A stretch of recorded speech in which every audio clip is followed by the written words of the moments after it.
Mustafizur Rahman and এক মুস্তাফিজুরের জন্য ভারত বাংলাদেশের সম্পর্ক নষ্ট করবেন না, অন্ধকারের মাঝে আলোর দেখা।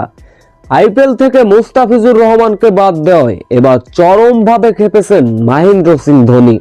সরাসরি ভারতীয় ক্রিকেট বোর্ডকে হুমকি দিয়ে একই মন্তব্য করলেন। এবারের আইপিএলে কলকাতা নাইট রাইডার্স মুস্তাফিজুরকে কিনে নিয়েছিল 9,20,00,000 রুপিতে। মুস্তাফিজুর রহমানের এক বুক আশা ছিল নতুন সম্পর্ক গড়ল কেকেআর, কিন্তু সম্পর্কটা এইরকমই ভেঙে চুরমার খান খান হয়ে যাবে কেউ হয়তো ভাবতে পারেননি।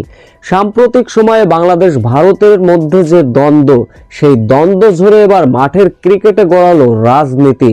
রাজনীতির জায়গায় থাকবে রাজনীতি, তবে ক্রীড়াঙ্গনে কেন রাজনীতি? বাংলাদেশের মানুষের কিছু কর্মকাণ্ড পছন্দ হয়নি ভারতীয় উগ্রবাদী হিন্দুদের, ব্যাস তাতে করে মুস্তাফিজুর রহমানকে ডাইরেক্ট থ্রেট দিলেন। শুধু থ্রেট নয়, কেঁপে উঠল পুরো বিশ্ব, যার ফলে এক প্রকার বাধ্য হয়ে শাহরুখ খান থেকে ভারতীয় ক্রিকেট বোর্ড মুস্তাফিজুর রহমানকে বাদ দিলেন এবারের আইপিএল থেকে। ব্যাস এতে করেই দুই দেশের ভিতর শত্রুতা যেন আরো বেড়ে গেল। মুস্তাফিজুর রহমানকে বাদ দেওয়া হলো আইপিএল থেকে, এতে করে নানান রকম আলোচনা আর বিতর্ক চলছে।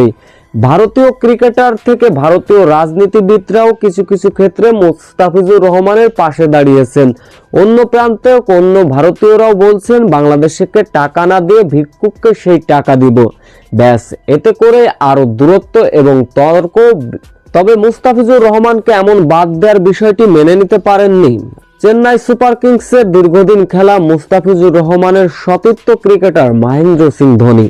তিনি বলেন, রাজনীতির জায়গায় রাজনীতি থাকবে, ক্রিকেট এবং ক্রীড়া অঙ্গন থাকবে ক্রীড়া অঙ্গনে। মুস্তাফিজুর রহমানের এমন বাদ দেওয়ায় তিনি অবশ্য মেনে নিতে পারেননি। মুস্তাফিজুরের জন্য সমবেদনা জানিয়েছেন। আরও মহেন্দ্র সিং ধোনি বলেন, মুস্তাফিজুর রহমানকে বাদ দেওয়া উচিত হয়নি, এতে করে দুই দেশের সম্পর্ক আরো নষ্ট হবে, ভালো হবে না। তাই বিষয়টি নিয়ে আবারও বিসিসিআইকে ভাবার অনুরোধ জানিয়েছেন মহেন্দ্র সিং ধোনি।